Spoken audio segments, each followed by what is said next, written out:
Have you ever imagined that your own parents could steal your identity? This is the story of a girl from Chicago who, instead of helping her sister at an Italian wedding, had to say goodbye to her family with just one phone call. The wedding on Lake Como was supposed to be my sister's moment of glory. 50 missed calls in a single night. I assumed my parents were ringing to boast about the ring. When I eventually picked up, I discovered the celebration had completely derailed due to events my mind couldn't process. But before the chaos erupted, there was only the gentle hum of my refrigerator in Chicago and the pale blue glow of my phone screen lighting up my dark living room. It was 10 p.m. on a Tuesday, and I was watching my family burn money they didn't possess in real time. My sister Monica had been uploading stories nonstop for 2 full days. There she was, spinning around in a gown that cost more than my first vehicle, standing on the balcony of a 17th century mansion overlooking the calm, dark waters of Como. She appeared flawless, manufactured perfection, but flawless nonetheless. Beside her stood Giovanni, the wealthy Italian inheritor she'd matched with on a dating app just 3 months earlier. He resembled less a happy groom and more someone being held against his will, his smile strained and his gaze constantly shifting away from the camera. I scrolled past a video of my mother clinking glasses filled with crystal with a countess who bore a striking resemblance to a paid performer. My stomach turned. I understood the mathematics. I worked as a senior financial analyst. Numbers spoke to me. And the numbers representing my parents' existence had been drowning in red ink for 10 years. They had refinanced their house on 2 occasions. They had exhausted 4 different credit cards simply to purchase flights to Italy. Yet here they were, pretending to be aristocrats. I had declined to attend. I have a merger to finalize, I'd lied. The real reason was I couldn't bear to watch. I couldn't endure watching them worship Monica, the perfect child, while knowing they were merely one missed payment away from losing their home. I couldn't endure watching them treat me as invisible unless they required a money transfer. My phone buzzed. A message from Mom. Maddie, sweetie, the caterer is causing problems. His card machine isn't working. Can you send me $2,000 through Venmo, just temporarily? Dad will reimburse you as soon as we reach the bank. I stared at the message. The faulty card machine excuse. A classic move. It was the identical lie they'd used when they needed money to bail out my brother Paul the previous year. It was the identical lie they'd used when Monica accidentally purchased a purse she couldn't afford. I typed back, no. I told you I'm not financing this spectacle. 3 dots appeared on the screen. Then a response from Monica. You're simply envious, because I'm actually happy while you're isolated with your calculations. Don't bother showing up to the reception if you change your mind. I felt that familiar sharp ache in my chest. The old wound of being the dependable one, the uninteresting one, the walking wallet. I didn't answer. I simply activated Do Not Disturb mode, connected my phone to the charger, and switched off the lamp. I convinced myself I was finished. I had established a boundary. I was secure in Chicago, thousands of miles removed from their illusions. I shut my eyes, convinced that the worst possible outcome was maxed out credit cards and a handful of angry texts come morning. I was mistaken. I woke up to what felt like a heart attack. Not literally, but that surge of adrenaline that hits you when you notice the time, 3:17 a.m., and the notifications stacked on your lock screen like an impenetrable wall. 50 unanswered calls, 12 voice messages, 84 text messages. The breakdown was alarming. Mom, 20 attempts. Dad, 15 attempts. Paul, 10 attempts. Even Monica had called 5 separate times. The texts formed a chaotic stream of panic. Pick up. Emergency. Police. Answer the damn phone, Meline. My hands trembled as I unlocked the screen. The silence of my apartment felt oppressive, suffocating. I pressed the callback button for my father. He answered immediately. Meline. His voice didn't sound like him. It was pitched too high, cracked, gasping for air.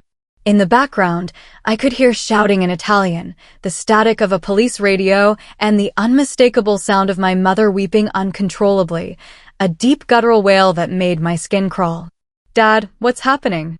Is someone injured? I sat up, clutching the duvet. It's complete disaster, he choked out. Everything is destroyed. Giovanni, That bastard. He vanished. What do you mean he vanished? He's gone. He took all the cash gifts. He took the jewelry. He took the rental vehicle. He wasn't any heir, Meline. He was a waiter from Naples with a criminal history.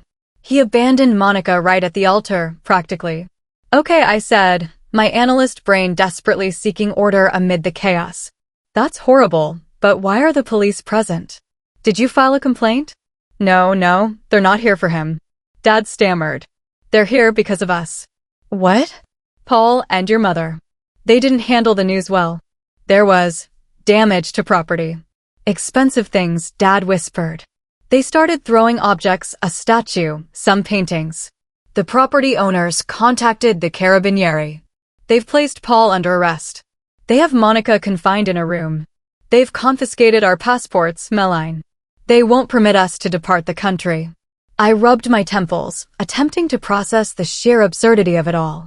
So, you require an attorney. Contact the embassy. We don't have time for the embassy. He snapped, his panic transforming into aggression. They're going to transfer Paul and Monica to a detention facility in Milan if we don't cover the damages and fines immediately. Tonight. Right now. How much? I asked, though I already knew I wouldn't pay. 25,000 euros. He said. Cash or immediate wire transfer. The owner agreed to drop the criminal vandalism charges if we cover the restoration costs. Otherwise, your sister goes to prison, Meline. Italian prison. I don't have 25,000 euros available at 3 a.m., Dad. You have savings. You have that investment account. He was shouting now. This is your sister. She's hysterical. She's wearing a wedding dress surrounded by police. You must help us. We are your family. I told you I wasn't paying for this wedding, I said, my voice shaking. I told you it was a terrible idea. I told you Giovanni appeared suspicious. Stop lecturing me, he screamed. The sound of something heavy striking a table echoed through the phone. We need the money. Wire it immediately or we're finished. Do you hear me? Finished. I felt the guilt, heavy and suffocating, attempting to wrap its hands around my throat. It was the programming they had embedded in me since birth. Fix it, Meline. Clean up the disaster, Meline. But then I looked at my empty apartment, the sanctuary I had constructed through my own hard work. I can't do it, Dad, I said quietly. Use the credit cards you used to reserve the villa. A silence stretched on the other end. A long, terrifying silence. We can't, he whispered. Why not? You claimed you had a high limit. Just call your bank, Meline. Please authorize the transfer. We'll repay you. I swear on my life. Something in his tone triggered an alarm in my mind. It wasn't merely desperation. It was evasion. Just call your bank. Why was he being so specific? Dad, I said slowly. Why can't you use your own cards? You reserved the villa weeks ago. You showed me the confirmation. The cards are maxed out. Okay. We maxed them on the flights and the catering. He was speaking too rapidly. Look, I'll send you the wire details. Just do it. Hold on. I pulled the phone away from my ear and activated speaker mode. I opened my laptop. My fingers flew across the keyboard as I logged into my primary banking portal. Madeline. Meline, are you doing it? I'm checking something, I muttered. I logged into my credit monitoring service. I hadn't checked it in a month because my finances were on automatic pilot. The dashboard loaded. A bright red banner flashed at the top of the screen. Alert. New account opened 14 days ago. Creditor. Banca Nazionale del Lavoro. Type. Personal line of credit. Balance. 18,000 euros. My breath caught in my throat. I clicked on the details. The inquiry had originated from an IP address in Illinois. My parents' house. 2 weeks ago. Then another inquiry. A rental agreement verification. I felt the blood drain from my face, leaving me cold and dizzy. I looked at the Villa del Balbianello rental contract attached to the inquiry. The name on the lease wasn't Steve or Nancy. It was Meline J. Harper. My signature was scrawled at the bottom. A clumsy forgery, the loops a little too wide, but close enough to pass a casual inspection. Dad, I said, my voice dangerously calm. Who is the renter of record for the villa? What does it matter? We need the money. Who signed the lease, Dad? Heavy breathing on the line. Then my mother's voice cut through, shrill and frantic. She must have grabbed the phone. We didn't have any choice, Maddie. Your credit score is flawless. You never utilize it. We were going to settle it with the wedding presents. Giovanni claimed his family would cover the venue. You stole my identity. I said the words, tasting ash in my mouth. You didn't just spend your money. You opened a line of credit using my name. You rented a historical landmark using my name. We did it for the family. Mom screamed. Don't you dare become self-righteous with me. If you don't pay this, you're the one legally responsible. The contract bears your name. If we don't cover the damages, the police will pursue you for the debt. They'll destroy your career. You'll lose your license. I sat frozen. The trap snapped shut around me. They weren't requesting a bailout. They were asking me to conceal a felony in order to save myself. If I paid the 25,000 euros, I would be acknowledging the debt as mine. I would be accepting the fraud. I would be paying to repair a villa I had never entered for a wedding I had advised against, all to rescue people who viewed me as nothing more than a credit score with a pulse. You trapped me, I whispered. We saved you the trouble of worrying, Dad said, his voice hardening. Now be a good daughter. Wire the money. Save your sister. Save yourself. If we go down, you go down alongside us. The lease says Meline Harper. The police possess that document. I looked at the glowing screen of my laptop. I looked at the red alert banner. I looked at the forgery bearing my own name. For 30 years, I had been their safety net. I had caught them whenever they fell, dusted them off, and settled the bill. I had believed that was love. I realized in the cold light of 3:30 a.m. that it wasn't love. It was a hostage situation.